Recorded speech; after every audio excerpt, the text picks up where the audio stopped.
Saludos amigos, Carlos Arturo Guizarre, un servidor Manuel Jiménez, como siempre agradecido de su sintonía con esta propuesta de la noche por Metrovisión, Canal 62 y nuestras plataformas en redes sociales, tanto YouTube, Twitter y Facebook. Hoy, como de costumbre, vamos a conversar de temas de mucho interés, pero tenemos como invitado a Roberto Rodríguez Marchena, director de comunicaciones de la campaña del candidato presidencial del Partido de la Liberación Dominicana, Abel Martínez. Para nosotros, para un servidor y para Carlos, es un gran placer contar aquí con un viejo amigo, un hombre de la comunicación y un hombre de Estado, hay que decirlo, pero igualmente dirigente del Partido de la Liberación Dominicana. Don Roberto, nuestro saludo. ¿Qué tal? Mi cariño de siempre, Manuel. Igual. Carlos. Igual. Qué gusto, señor. Mi afecto. Encantado. Que debo decir para todas las personas que nos están viendo que la primera entrevista que di como portavoz del gobierno en el año 2004, antes incluso de la primera rueda de prensa a los periodistas, fue contigo, Manuel. Y fue Manuel, Carlos, y fue Manuel que me puso el nombre de speaker. O sea que es un cariño. Bueno, pero labor que ha hecho de manera muy profesional y sí hay que reconocerlo. Muchas gracias. Roberto, vamos a empezar esta entrevista preguntándote cómo marcha la campaña de Abel Martínez. Prácticamente entramos en una recta final ya de este proceso electoral y quisiéramos saber cómo marcha, cuáles son las expectativas que se tienen ya de cara a las elecciones del próximo 19 de mayo. Marcha mejor de lo previsto, mejor de lo previsto. En primer lugar, nosotros habíamos diseñado un plan de campaña que requiere minuciosidad, laboriosidad y disciplina. Y esos tres factores, minuciosidad, laboriosidad y disciplina, se han podido cumplir. Pero al mismo tiempo de que nuestro plan se ha fortalecido, pues también se han fortalecido nuestros aliados. Estamos hablando del caso de la Fuerza del Pueblo y también del Partido Revolucionario Dominicano, que están jugando un papel destacado. De modo que yo puedo decir que la Alianza Rescate RD, con la fortaleza que está exhibiendo y creciendo, vamos a impedir que el actual gobierno pueda reelegirse. Sea porque solo haya una primera vuelta y triunfe la Alianza Rescate RD, o haya una segunda vuelta. De modo que nos sentimos muy animados y toda nuestra tropa, toda nuestra oficialidad está muy satisfecha por los logros alcanzados. Naturalmente, tuvimos una experiencia muy desagradable en febrero, en la que el partido de gobierno pues tuvo una conducta muy poco democrática, muy poco decente frente al pueblo dominicano. No solo frente a nosotros como partidos políticos, PLD, Fuerza del Pueblo, PRD, sino frente a la población. Es decir, la población perdió la oportunidad de tener muy buenos alcaldes que presentaron tanto el PLD como la Fuerza del Pueblo y el PRD, porque el gobierno promovió la abstención y lo hizo de una manera que mereció que nuestras tres fuerzas políticas, en una comunicación a Luis Almagro, firmadas por Abel Martínez, Leonel Fernández y Miguel Vargas, pues manifestáramos nuestra preocupación y nuestra alerta a la comunidad internacional de que esta administración pudiera repetir prácticas totalmente antidemocráticas, promoviendo la abstención o regateándole la voluntad del pueblo dominicano. De modo que, para concluir y redondear, nos sentimos muy bien porque hemos ido más allá de lo previsto, pero hay amenazas. Y hay amenazas y tenemos que compartir eso con el pueblo dominicano para que esté alerta, porque la victoria o la derrota no será del PLD, y lo digo de mi partido, sino será del pueblo dominicano. La intención del gobierno es continuar con una política antipopular que inició inmediatamente el 16 de agosto y quererla revalidar ahora en estas elecciones del 19 de mayo.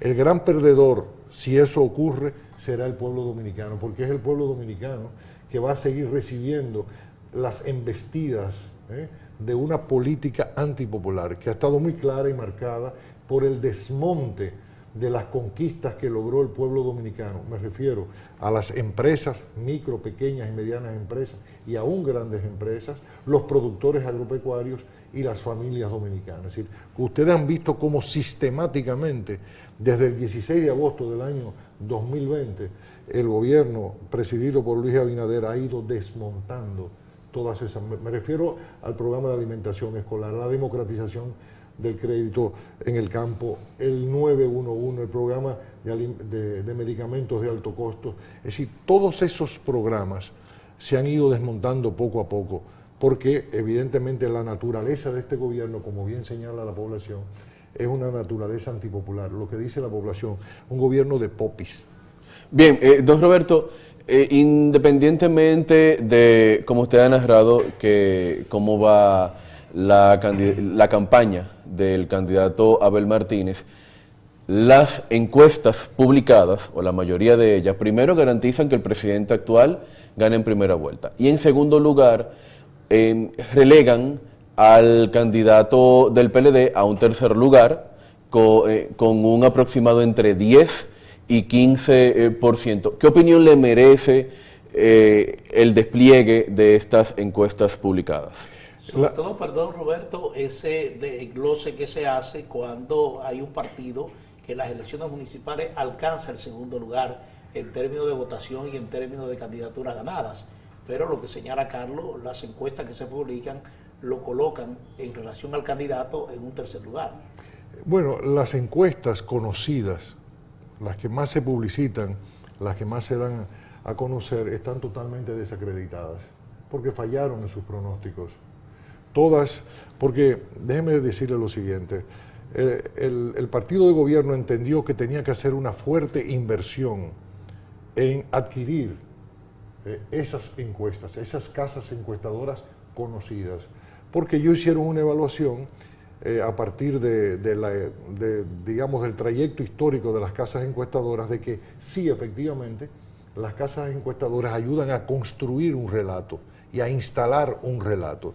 De ahí que se agenciaron un conjunto de encuestas y de etiquetas, de nombres, de membretes, para entonces tener una ofensiva mediática que, soportada de una fuerte inversión publicitaria, pudiera ayudarles a construir el relato. Evidentemente que ellos tienen enormes dificultades, porque como ustedes podrán concluir, el presupuesto de publicidad ha ido increciendo de una manera vertiginosa. Para el año 2024, un presupuesto de 10.000 millones de pesos solo en publicidad. Toda persona que ha estado en el Estado, que sabe lo que significa la correlación publicidad-problemas, o que ha trabajado en una agencia de publicidad con un cliente cualquiera, sabe que cuando un cliente invierte mucho en publicidad, o está en un lanzamiento o está en grandes dificultades. En este caso no hay un problema de lanzamiento, porque el partido de gobierno ya lleva 3 años y medio, está experimentando grandes dificultades. O sea, hoy el país está viviendo momentos terribles, hay un gran malestar social, y el gobierno lo sabe y tiene las mediciones, el gobierno lo sabe. Dicen, por ejemplo, de que vivimos en el mejor país posible. O sea, si le hacemos caso al relato gubernamental, podríamos creer de que vivimos en el mejor de los países, cuando la gente está pagando la comida más cara, cuando los medicamentos están más caros, cuando no hay crédito a los productores del campo, cuando hay importaciones en momentos de cosecha, cuando el programa de medicamentos de alto costo no funciona, cuando no funciona el 911, cuando el aeropuerto de las Américas tiene que ser cerrado porque no le dan el debido mantenimiento, cuando un diputado del Partido Revolucionario Moderno es condenado en los Estados Unidos por narcotráfico. Es decir, podemos decir que vivimos en el mejor país posible esto. Eso solamente es una pretensión vana del gobierno. Si el gobierno está experimentando grandes dificultades, porque ese malestar social se va a manifestar el 19 de febrero, a menos que ellos reediten lo que hicieron en febrero, que estamos todos nosotros advirtiéndole a la población de que tiene que ser vigilante, porque ellos no quieren que ese malestar social se exprese. Entonces, ellos saben en la posición que está. La Alianza Rescate... ¿En qué posición están? Superior. Nosotros ganamos, si las elecciones fueran hoy... ¿Tienen números de que ganan las elecciones? Pero por supuesto, lo primero que te voy a decir, el 18 de febrero, cuando se efectuaron las elecciones, aún habiendo hecho lo que hicieron contra el PLD, aún habiendo hecho eso, a quien relegaban a un tercer lugar. El Partido de la Liberación Dominicana fue el segundo partido más votado. El Partido Revolucionario Moderno solo acaparó el 22% del universo de votantes de la República Dominicana. De manera que hay un 78% de los dominicanos y dominicanas, o que no votó en el proceso electoral pasado, o que votó contra el PRM. El PRM está en grandes dificultades, pero les digo más. Los PLDistas, según el relato oficial, son sinvergüenzas, o sea, la peor ralea, los judíos de la sociedad, así como los hitlerianos y los nazis consideraban a los judíos una especie de un ser humano de baja condición, así considera este gobierno a los PLDistas. Los PLDistas son subhumanos para ellos, ¿no? O sea, son ladrones, bandidos, personas a desconfiar, sinvergüenzas, malos dirigentes, malos ciudadanos, pero lo andan reclutando por todo el país. Lo andan comprando por todo el país. ¿Comprando? Sí. Claro que sí, comprando. Ustedes mismos, los medios de comunicación, lo han compartido. Es decir, las informaciones que sabe el pueblo dominicano sobre las travesuras del Partido Revolucionario Moderno es porque los medios de comunicación han dado cuenta de ello. Y parte de la denuncia, si ustedes ven la carta firmada por Abel, Leonel y Miguel a Luis Almagro en el día de ayer, secretario general de la OEA, al secretario general de la OEA, sí, Luis Almagro, ahí se ofrecen todos los detalles de cómo ha venido operando el partido de gobierno. Entonces, cuando usted ve esta situación, usted dice, algo no me cuadra. Algo no me cuadra. ¿Por qué esta gente invierte tanto en publicidad si está bien? ¿Por qué esta gente, si está tan bien, está tratando de destruir al Partido de la Liberación Dominicana? ¿Por qué si esta gente está tan bien, está comprando a los dirigentes del Partido de la Liberación Dominicana? Si esta gente tiene tanta aceptación en el pueblo, ¿para qué entonces promueve la abstención? Como ustedes saben muy bien de que iban a familias enteras a partir del padrón del PLD y le decían, bueno, ¿cuántos son ustedes aquí? 7 que votan. Bueno, aquí tienen 30.000 o 50.000 o 75.000 pesos. Quédense ahí en su casa y no vayan a votar. Eso ocurrió, documentado por los medios. Sí. ¿Hasta qué punto esta embestida anticorrupción que inicia el gobierno a partir de su instalación en el poder, hasta qué punto esto pudo haber afectado al Partido de la Liberación Dominicana en términos de demoralización, en términos de que su militancia pierde ese dinamismo, esa entrega que otrora le caracterizara? Porque lo que se siente ahora, usted habla por ejemplo de las renuncias que se han producido, es verdad que se han ido muchos, pero también hay muchos que han renunciado. Claro, pero mire, eso inicialmente, naturalmente la derrota del año 2020, recordemos lo que ocurrió en febrero, ¿no? Algo insólito, que unas elecciones se suspendan por un problema de unas cuantas computadoras en el Distrito Nacional. Se suspende todo eso, bajo el amparo de una marcha verde, ¿no? Es decir, lo que sucedió en febrero todavía tiene que investigarse, pero hay un manto de duda sobre lo que motivó lo de febrero. La derrota que ocurrió posteriormente, evidentemente desmoviliza a tu tropa, sobre todo porque estos señores llegaron bajo el mismo concepto de que los y las PLDistas eran judíos y descuartizaron la burocracia del Estado. Recuerden cómo llegaron esta gente, cosa que el actual presidente de la República había prometido en una entrevista en Telemicro, recuerdo muy bien, en una simultánea de esas que se hacen en el grupo Telemicro, de que no se tocaría a los funcionarios públicos, empleados públicos, porque respetaría su capacidad. No fue así. Llegaron y descuartizaron la burocracia del Estado. Entonces, al tú descuartizar la burocracia del Estado, eso crea un desazón. La gente se sintió indefensa, incluso muchos ni siquiera sus regalías, lo correspondiente por la ley laboral les otorgaban, hasta tenían que hacer filas y protestas frente a las instituciones, frente al Ministerio de Administración Pública. Recuerden ustedes aquellos momentos tan tristes, ¿no? Pero también la militancia fue bombardeada, ¿verdad?, con todo el discurso anticorrupción. Evidentemente la reputación del Partido de la Liberación Dominicana quedó afectada inicialmente. Naturalmente, eso provoca un reflujo. Pero si usted se pone a analizar esto desde el punto de vista de la ciencia militar, usted se va a dar cuenta que es una embestida diseñada a, primero, dañar la reputación de la marca PLD, del ejército del Partido de la Liberación Dominicana, descuartizar su dirigencia. ¿Cómo? Usted le daña su reputación, pero por otro lado cortar líneas de suministro. ¿Cuáles son las posibles fuentes de suministro del PLD? Eso, desde el punto de vista de la ciencia militar, fue estructurado. Todo lo que eran las líneas de suministro. Igualmente, entonces, tratar de sonsacar a los dirigentes medios, las estructuras medias de mando. O sea, usted desacredita aquí arriba, aquí desmoviliza y aquí usted saca las fichas intermedias para que no haya una comunicación entre la dirección que está afectada de mala reputación y la tropa. ¿Qué hizo el PLD? Inteligentemente, que hizo un buen diagnóstico. El PLD hizo un buen diagnóstico y entendió cuál era el proceso de agresión e inició un proceso de renovación, de integrar nueva tropa y promover desde rangos medios hacia arriba, ¿no? Sobre todo jóvenes. Entonces permitió renovar la estructura. Entonces, lo que fue originalmente una embestida que provocó la desmoralización de la tropa, una tropa que entonces de andar con zapatos, ropa, pues andaba descalza porque perdió el empleo. Es decir, el grueso de los PLDistas que estaban en el gobierno, al perder el empleo, está en una situación de precariedad, que eso también afecta el desenvolvimiento de la tropa, porque tu plan A no es trabajar por el PLD, sino para encontrar la comida que no tienes, ¿no? Entonces, ¿qué pasa? Esa renovación se produce exitosamente, pero al mismo tiempo, ese pueblo que había votado por el actual partido de gobierno comienza entonces a desmoralizarse. ¿Por qué? Porque el gobierno no cumple las promesas, no cumple. Les había prometido, yo les voy a dar más que el PLD. Esa fue la promesa del actual partido de gobierno. Les voy a dar más que el PLD. Y la gente lo que fue descubriendo poco a poco es que me están quitando lo que me dio el PLD.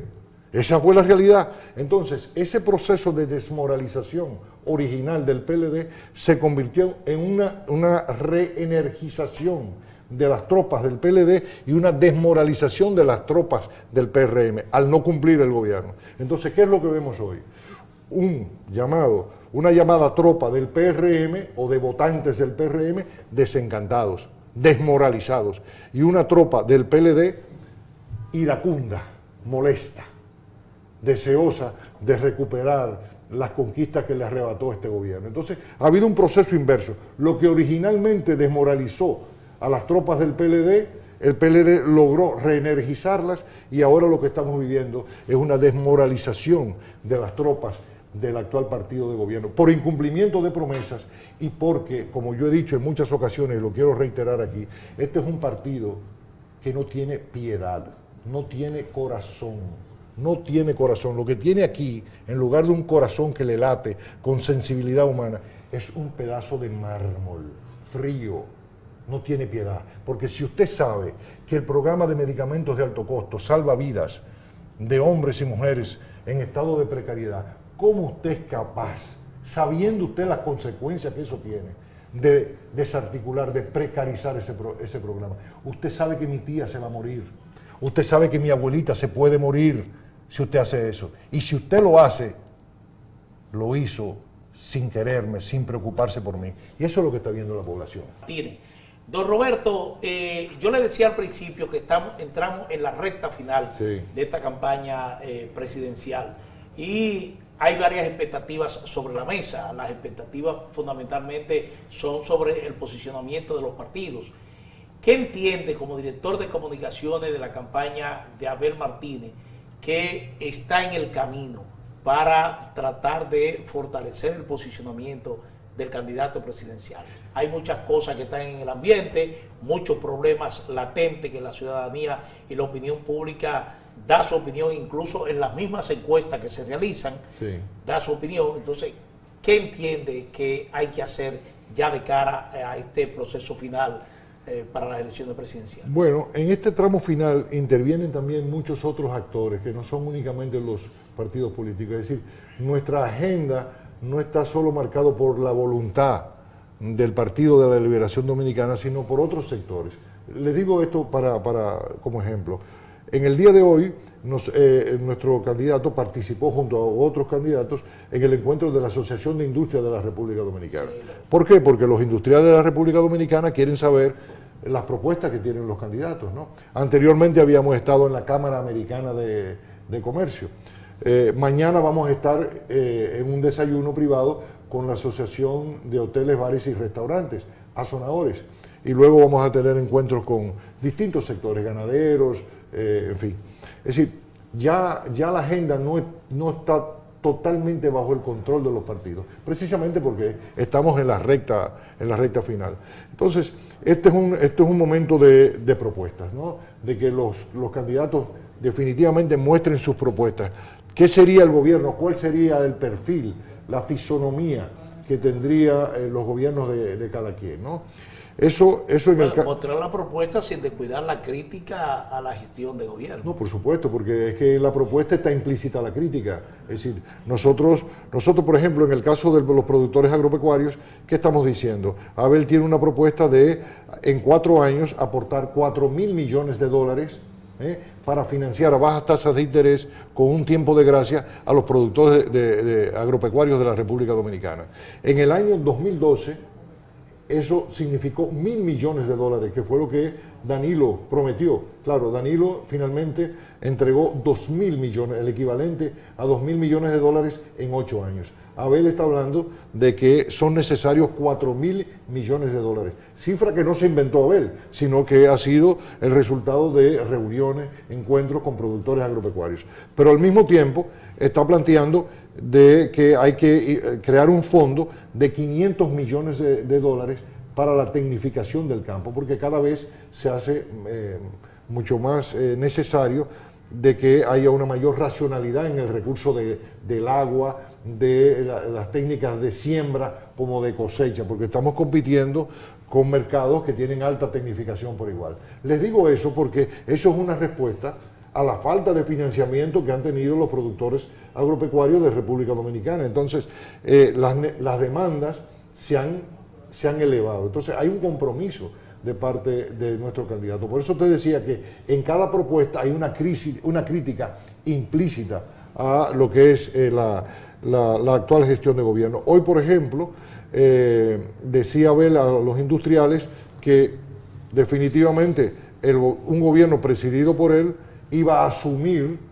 los reclamos y las ilusiones del sector industrial que estaban plasmadas en un documento en el que ellos hacen un diagnóstico y una serie de propuestas al gobierno, de que no tiene sentido de que un gobierno en una oficina, junto con sus técnicos, se siente a elaborar propuestas para los industriales del país. No, sino vamos a asumir como gobierno, lo ha dicho claramente Abel, nosotros vamos a asumir exactamente las demandas de ustedes, lo que ustedes esperan del gobierno para poder prosperar en sus negocios. Entonces, se trata de eso, ¿no? De que, bueno, entrar en contacto y saber, porque ¿cuál es el papel de un gobierno? Facilitar a aquellos actores activos, emprendedores en la sociedad, de que puedan tener las facilidades, las oportunidades para hacer crecer su iniciativa, sea su empresa, sea un proyecto profesional o un proyecto familiar, ¿no? O sea, mi anhelo es poder tener un apartamento. Bueno, pues, ¿qué hace un gobierno para ayudar a una joven pareja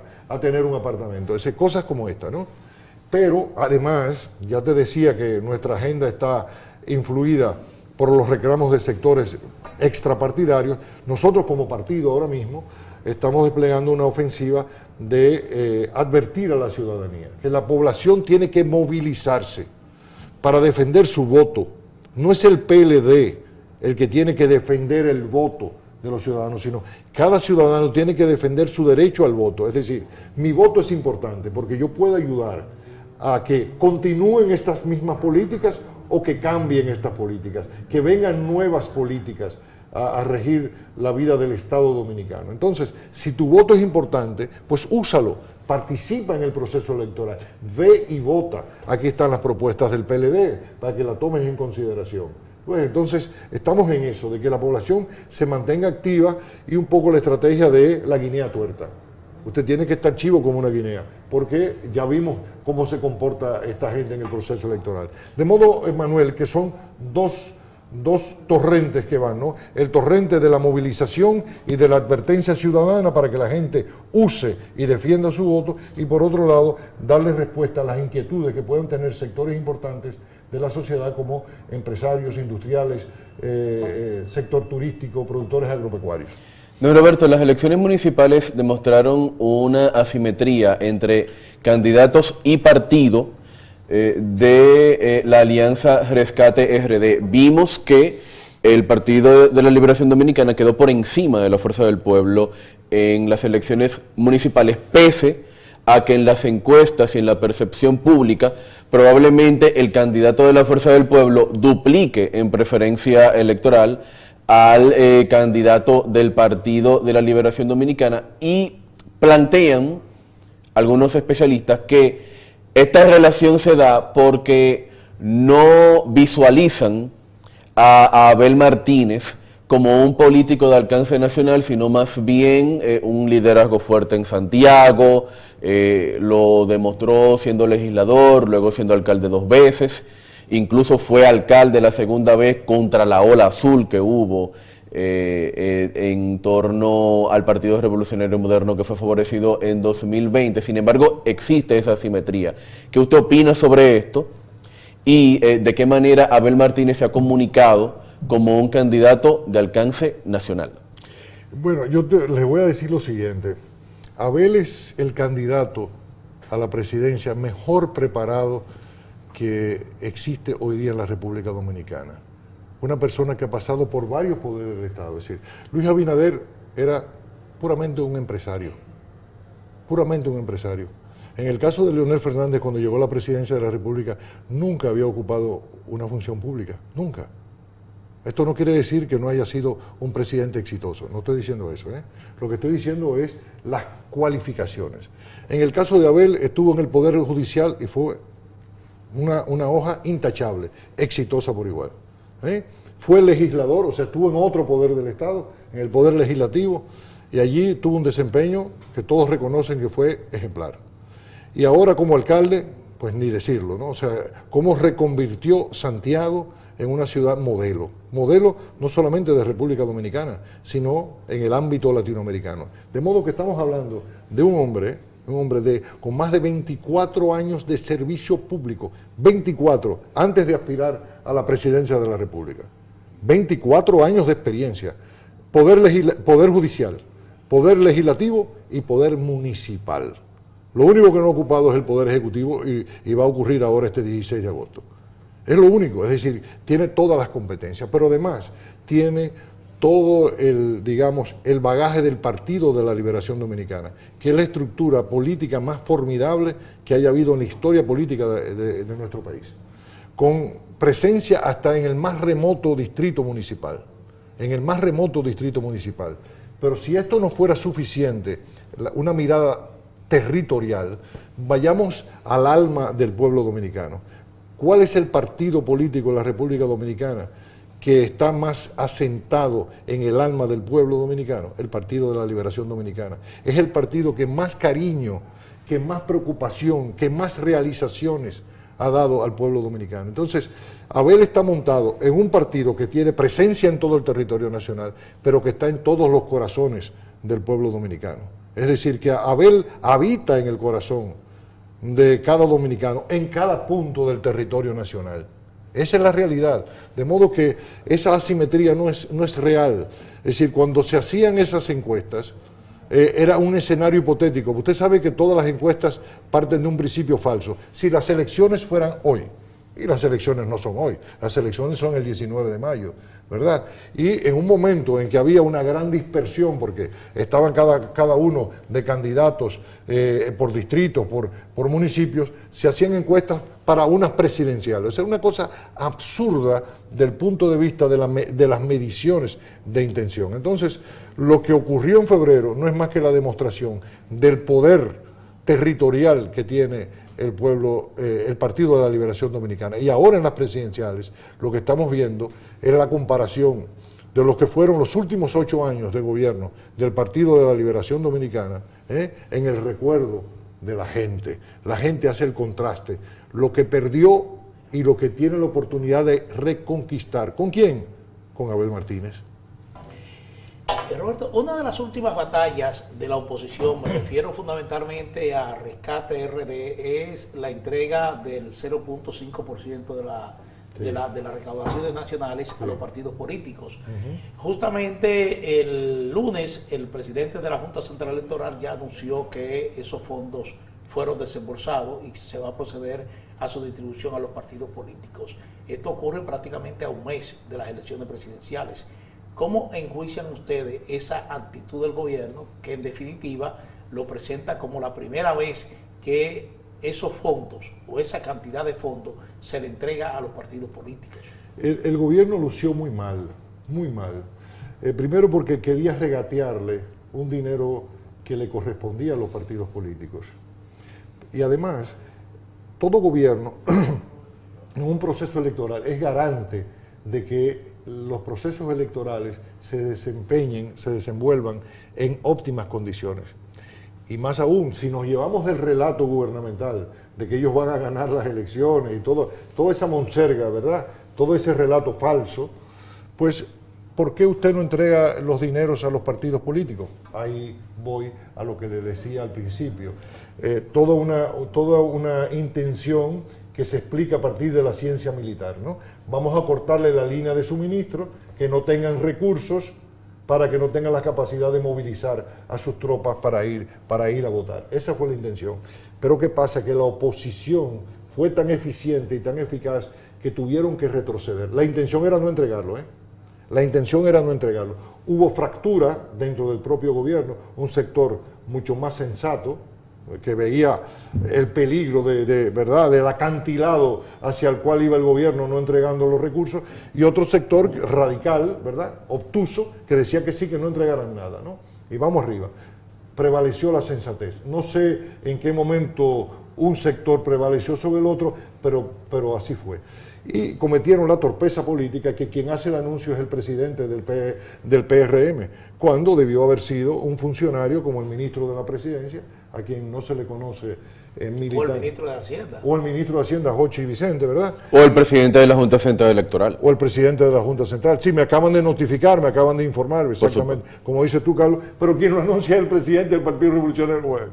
¿En qué sentido? ¿Qué es lo que está diciendo? Bueno, nosotros hemos recapacitado, vemos que es un peligro, que es una temeridad lo que pretendíamos, y hemos decidido recular y entonces entregar los fondos. Pero déjeme decirle, eso se ha quedado en anuncio, porque si ustedes leen en detalle las declaraciones de Román Jaques, presidente de la Junta Central Electoral, lo que él dice: estamos esperando que Jochi Vicente nos informe que están para nosotros ordenar el libramiento. Es decir, esos fondos no han llegado todavía.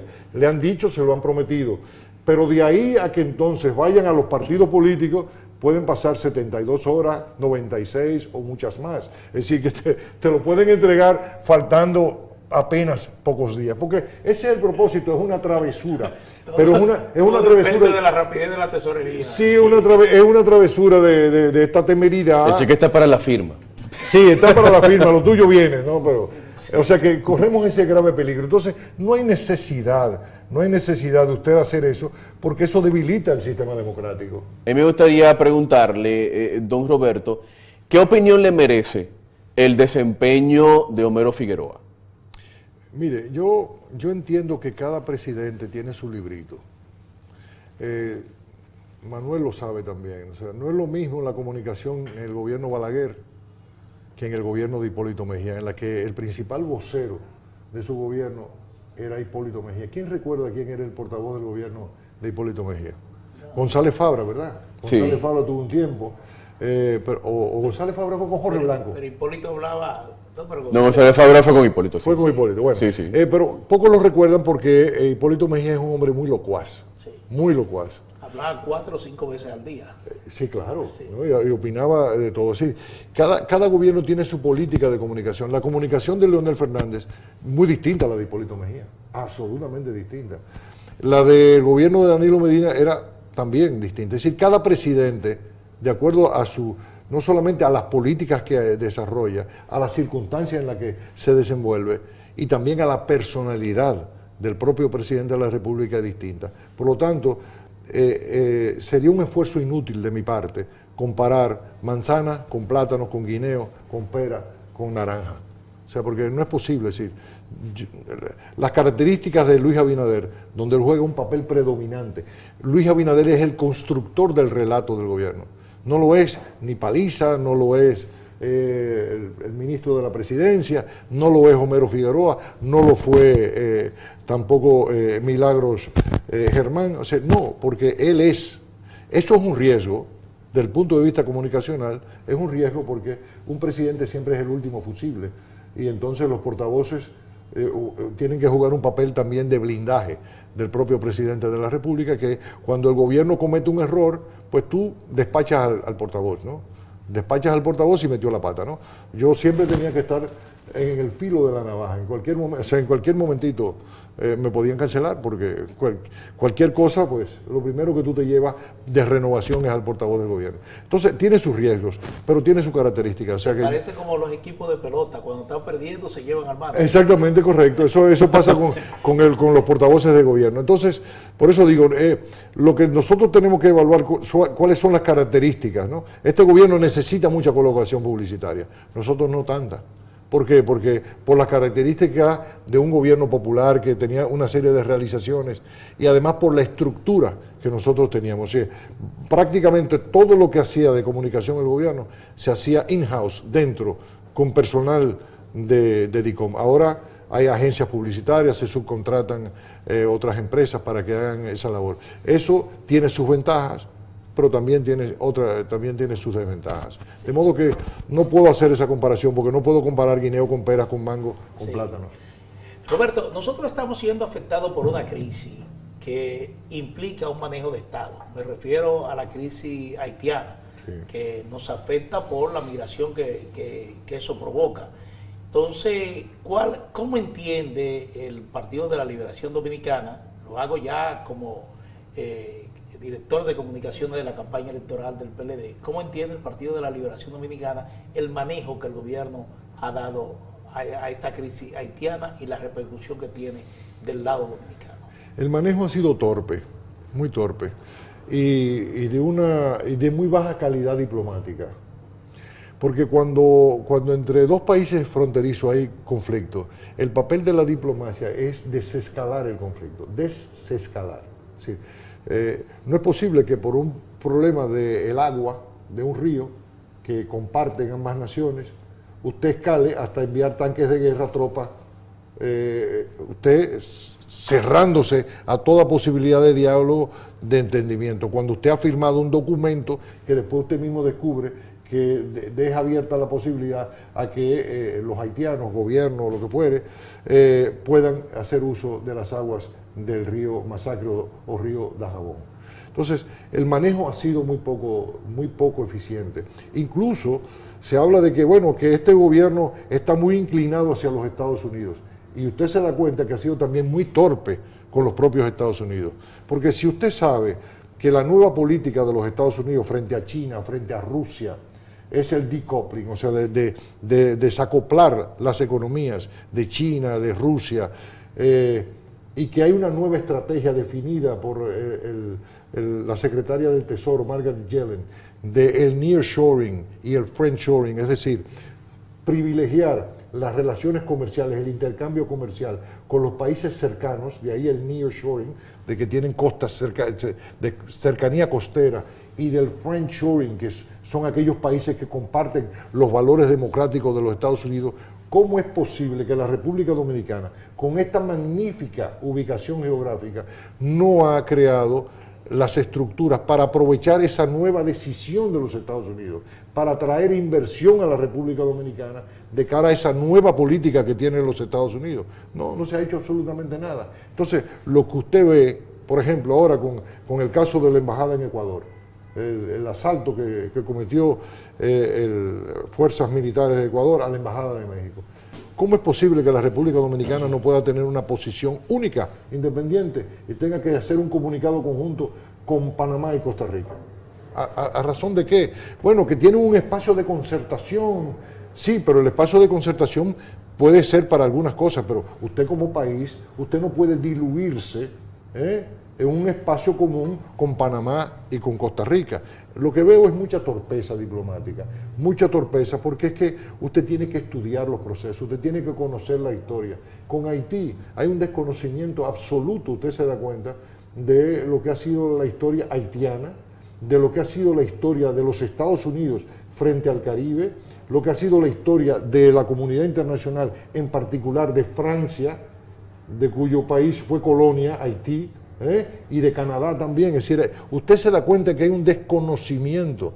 Entonces, los archivos de la Cancillería tienen que ser material de estudio de las personas que vayan. Usted no puede improvisar. Usted va a los archivos del Vaticano, o usted va a los archivos en Washington, o al Quai d'Orsay en París, y usted entonces usted se da cuenta cómo los diplomáticos norteamericanos, franceses, del Vaticano, le dan seguimiento porque tienen esa información. Entonces, es muy lamentable, Manuel y Carlos, la política exterior que ha seguido la República Dominicana, que le ha evitado a la República Dominicana beneficios que pudo haber obtenido, porque la República Dominicana es un país admirado por la fortaleza de su economía, por el desempeño que llevaba, por su ubicación geográfica, por el carácter de los dominicanos y dominicanas, por nuestras magníficas playas, por el desarrollo del turismo.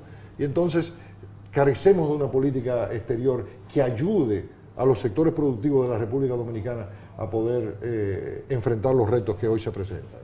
Bueno, muchísimas gracias, Roberto Rodríguez Marchena, director de comunicaciones de la campaña electoral del candidato presidencial del Partido de la Liberación Dominicana, Abel Martínez. Espero que esta entrevista haya sido de su agrado. Carlos Arturo Guizarre y un servidor, Manuel Jiménez, agradecido de Roberto. Gracias. Ha sido un gran privilegio. En Propuesta de la Noche, y agradecido a ustedes por su sintonía. Así que muy buenas noches.